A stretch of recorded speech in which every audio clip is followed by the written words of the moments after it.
wind in the trees or whatever, your own intuition will see itself reflected in those things.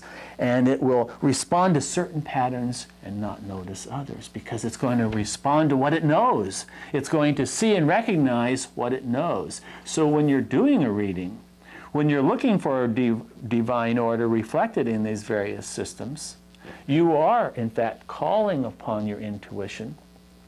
Some people maybe are of an orientation, say a more extroverted orientation, where they see the pattern, they see divine will in the colors on the oil slick, or they see the divine will in the clouds, and they actually see it there, and that's where they experience it, and they're less aware of the fact that it's their intuition is guiding their looking.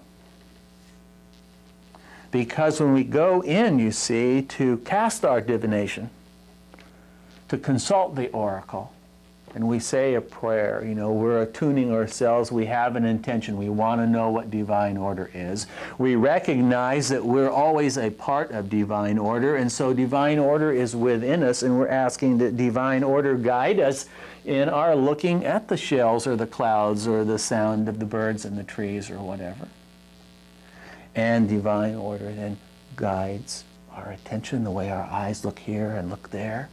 Divine order guides the patterns that come into our mind to organize and help us see those faces in the clouds, and hear those melodies in the rustling of the leaves in the tree. And divine order is operating through our intuition then to organize our experience of the oracle and help us. So we're aware of that, and there are the two. There's the inner and the outer, and they're being brought together. One of the statements that Edgar Cayce often made when talking about how do you seek spiritual guidance, one of the things that he said very often was correlate those truths, meaning find the truth within and the truth without and see what they have in common. When we talk about seeing metaphorically or seeing symbolically, because a lot of divination work involves perceiving and understanding in symbols, because many of the principles, the truths, the lessons in divine order are not available to the rational mind. They're irrational or non-rational, and they can only be expressed symbolically. Sometimes they involve paradox or contradiction.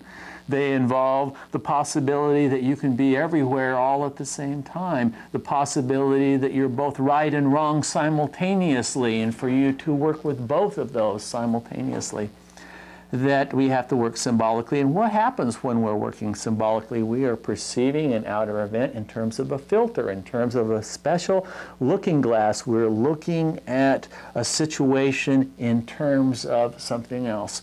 We see a situation as a flowering, for example. We're using the notion of a flower as a metaphor, as a symbol, and it starts governing how we look at something. We start looking at its emerging properties. We look at its unfolding properties. We look at how something that's small and hidden from view is coming more into view, is expanding, becoming more of itself. We start ignoring other things about that situation that involve perhaps dropping away or moving or turning or folding. There's a lot of stuff about the situation that we ignore because we're looking at the situation in terms of how the image of a flower is guiding our understanding.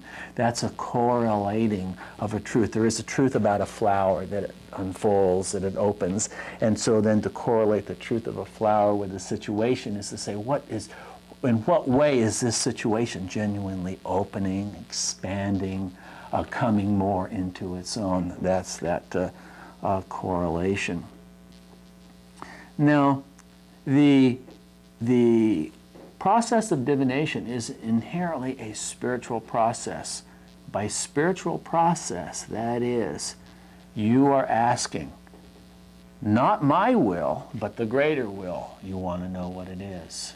You recognize, I'm not a separate being here. I'm connected to a larger whole. You're coming in humility and saying, I'm lost and I need to find my way. You're coming in faith and saying, I can find the way both within and without, because within and without are one and the same. So it's a spiritual process. But in many of our traditional religious upbringing, divination has been frowned upon, made taboo. And what is this taboo? What is it? Are they just being narrow-minded? Is it that they just don't understand? Or is there some basis for the taboo? Is there some good reason for it? One of the things in the Bible that I remember that they used to get God pissed off was when people would worship statues rather than knowing that they and God were one and that God was this ever-present being. In the Muslim religion, Islam, they don't allow people to make drawings of God because it's so easy to be misled. We fall in love with our pictures. We fall in love with these images. And because there's something very powerful about images, because images are kind of like our soul's blood.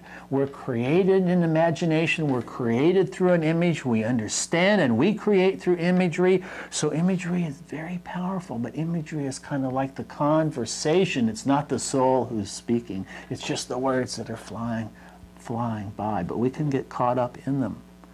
And the term for that that's been used has been idolatry. Mistaking the reflection for the reality. Falling in love with the image and forgetting about the source. Becoming attached to the reflection and neglecting what the reflection is reflecting.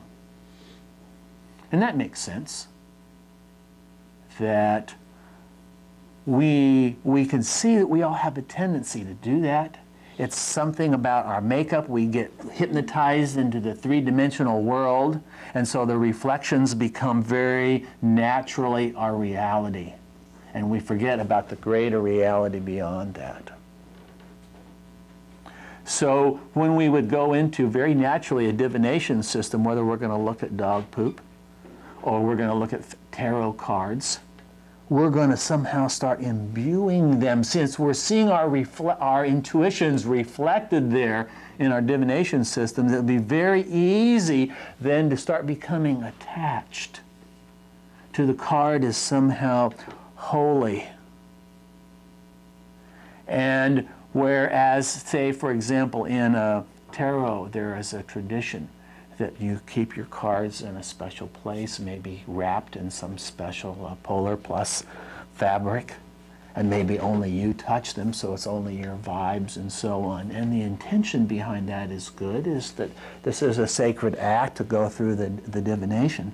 But for the part of us who's more simple-minded, we can start taking that somehow God is these cards themselves, and that these cards have the power.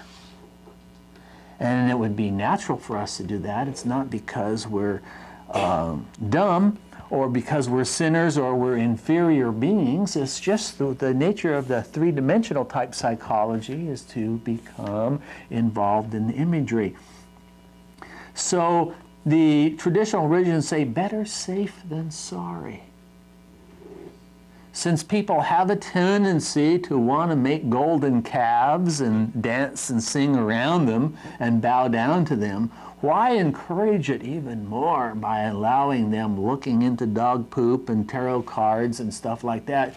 Because then they will start putting the power into those things and develop the superstition. That is, by superstition, because once we see our intuition reflected in a particular meaning in the card, then start believing that that particular meaning resides in this card inherently and always, and so that the particular meanings start to be very fixed, and all of a sudden we start to find ourselves being governed by those things that are in the divination system rather than looking at it as a mirror and starting to believe that somehow divine order is rather than a revelation of our participation in creation. It's rather some jail, it's some external structure that's been imposed upon us, and it's separate from us that we want to kind of move around, trick, or do something with, and we get taken down a